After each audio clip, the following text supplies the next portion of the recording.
Hi everyone, my name is Mike and you are here for my 175-mile Onewheel GT review.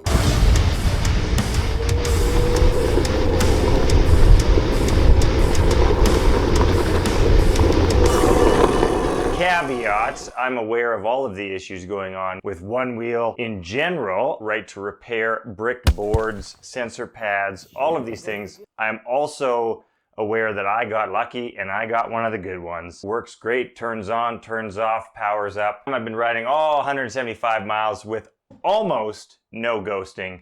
I'll talk about that last ghosting bit in a moment.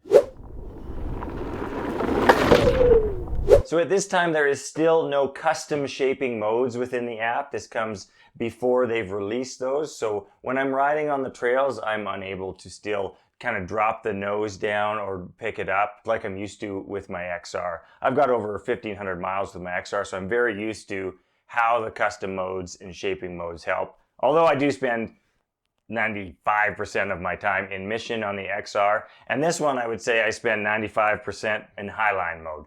So with that all said, let's get into my review. So let's start with the pros, things I like about this board. First off, start small, grip tape, super grippy. It's not going anywhere. It's the same upgrade that I do to all my boards. I've had a Pint and an XR before having this.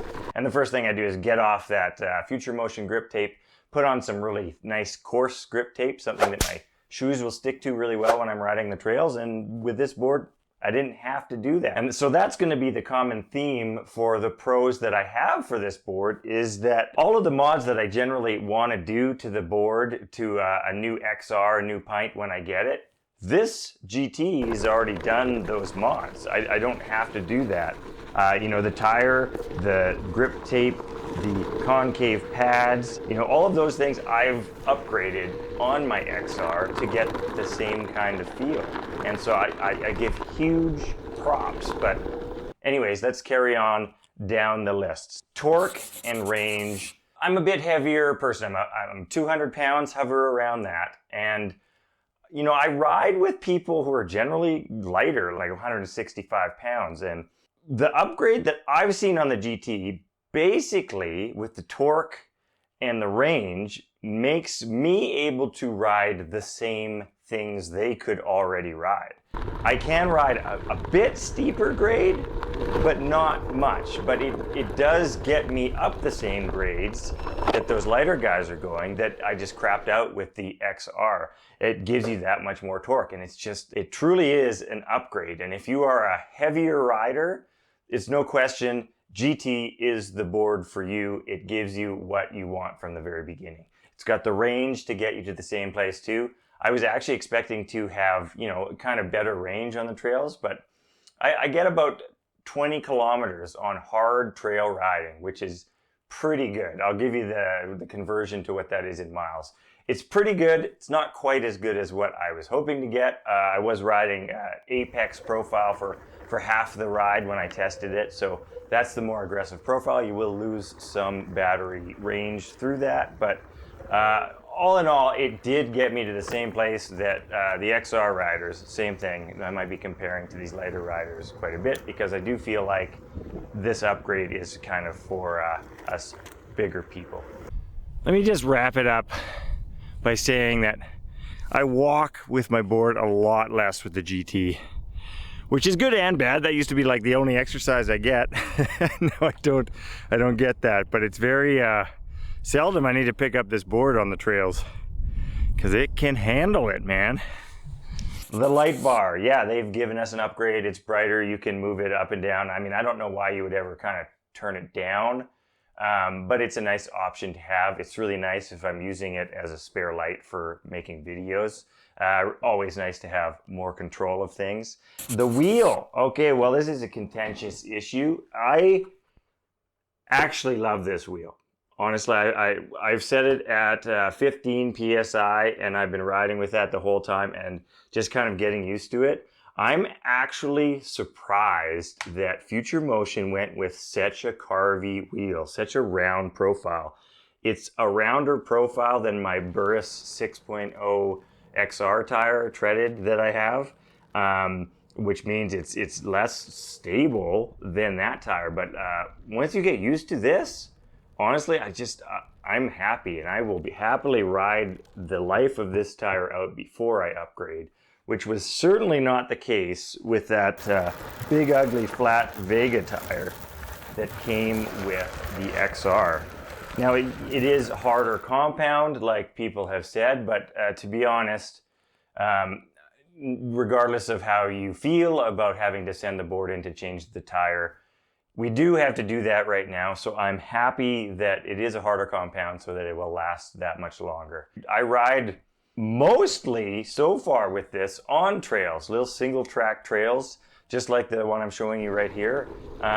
It's technical terrain, and this is a heavier board, but I have not noticed anything but improvement in my riding, in the quality of my riding and the smile on my face, basically, at the end of the day. And, I think that says it all right there.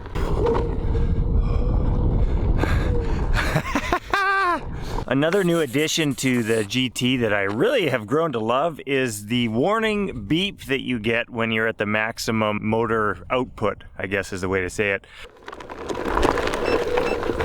It just gives you an audible beep to let you know that the motor's at the max of its capacity, and if you keep pushing, you're gonna nosedive. It's something I wasn't sure how I would feel because it's very quiet, but it's just loud enough to let you know. And when you're kind of climbing bigger hills, longer hills, you can kind of ride just on that edge of nosedive territory, but it certainly helps like new riders out, and even myself who's been riding for a longer period of time, to know that, that's the end. Don't push it any further.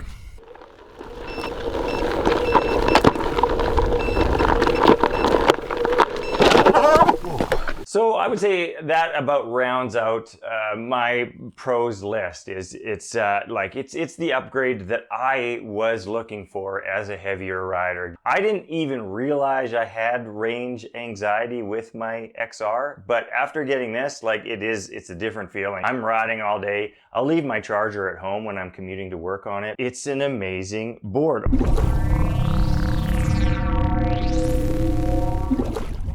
Let's talk about the stuff that I don't necessarily like about this board, and we will start with this fender. I've gotten quite used to my craft and ride magnetic fender, and having a fender that's always on with hardly any clearance can be an issue when you're riding on the trails and it gets a little bit muddy and the mud gets stuck in there and it starts to rub. Like I've had moments where I'm just getting pushback because so much mud is caked in there. It would be so nice just to be able to pull that fender off magnetically. Like that's the one mod that I feel like Future Motion ignored with this GT, is just like, a full fender is great. I don't want to get dog poo strewn up on my leg, but I want to be able to clean the muck out easily. So I pre-ordered Craft and Ride's short fender on each side, not the full fender. I don't know, bikini fender, I don't know what it's called, but so that I can get the poo off my leg basically, but not get the mud stuck inside. Carrying on with this tire, there's less air in there when you're riding, so it feels like it's a bit of a rougher ride. It's a bumpier ride for sure. It's noticeable if you switch from the XR straight to the GT. It's you feel a lot more jitters, a lot more bangs and bumps and whatnot, but it's still a pretty amazing trail board. I think I would still choose it over the XR given the opportunity. Soon as there's options though to get new wheels on there, I'm certainly going to try it out because I like to try that stuff out. I like to customize my boards. These side rails, they look great.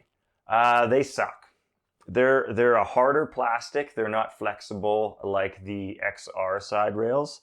And so when I was at the skate park, board tipped sideways, and one of these popped off. You can see it's cracked right there. It broke right off. And that's not the adhesive, it's just that the material is a bit more brittle, it's harder, less flexible, so it's just more likely to pop off. I'm sure I'm not the only one that's dealt with this, especially people who are picking up a Onewheel for the first time. They're going to be going through these side rails like crazy. Going through things, this is after 1 month of riding, and I've already put a hole in that bumper. If you're riding on trails with this fatter board, with no custom profiles yet, you're gonna be doing tail slides. And these bumpers, doesn't feel like bumper's the right word for it. They're just wearing away. Like, am I gonna have to buy new bumpers every month for this thing? Like I said, maybe when the custom profiles show up, I'll be able to kind of play with that. But I'm a little bummed that I've already worn through this. You know, it turns out I'm gonna need either float plates or eventually, hopefully, bang bumpers. Bang bumpers soon, please, Float Life, make it happen. Until then, you know, like, you're gonna go through some bumpers, no doubt. This is my second one. I'm trying to play nicer with it. Maybe a few less curb nudges for now until I get more protection on it. But yeah, it's just kind of a bummer that I wore through the bumper so quickly.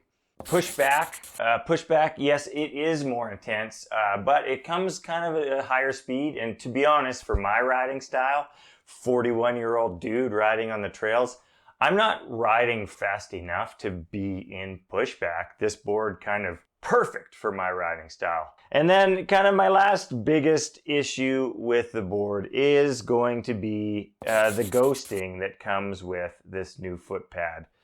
You know, Kyle mentioned once again in his kind of rebuttal video to, you know, the pushback that's been coming in the industry about the right to repair and whatnot, and you know how these boards are shipping and they're bricked, and then once they show up they're ghosting, and like, you know, that's a big issue. This is a, you know, 36-pound board, I think, something like that. And maybe you do another round of testing once you start manufacturing the boards on home soil, you know what I mean? Seems like that's a bigger existential threat to your company, is these boards ghosting and taking off.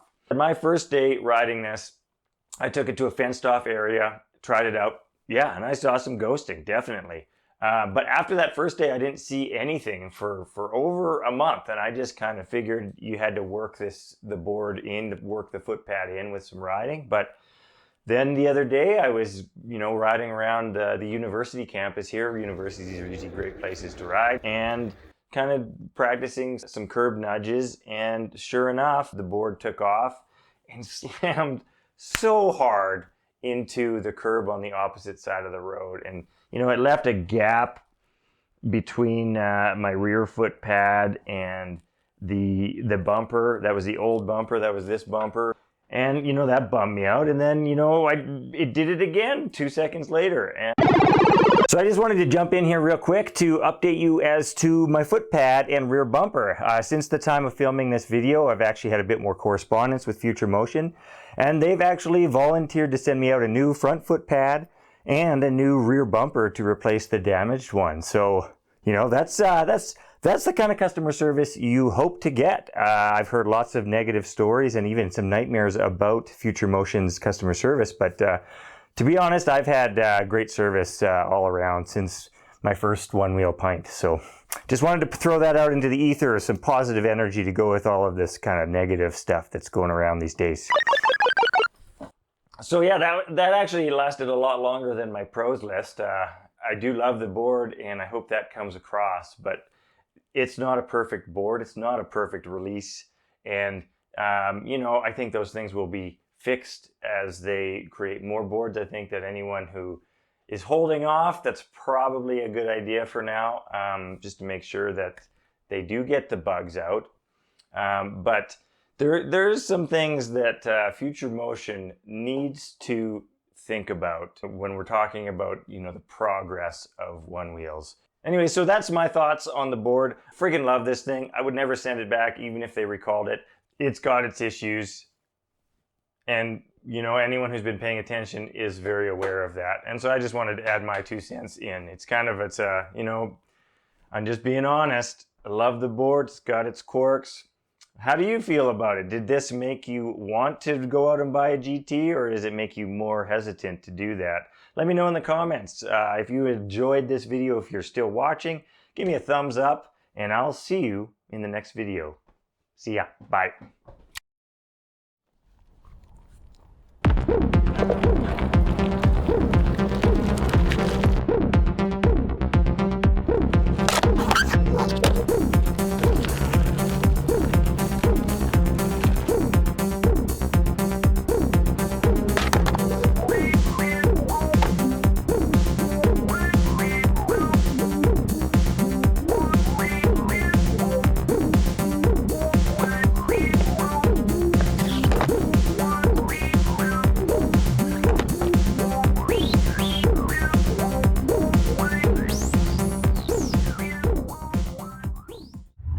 Down, up, down, up, down,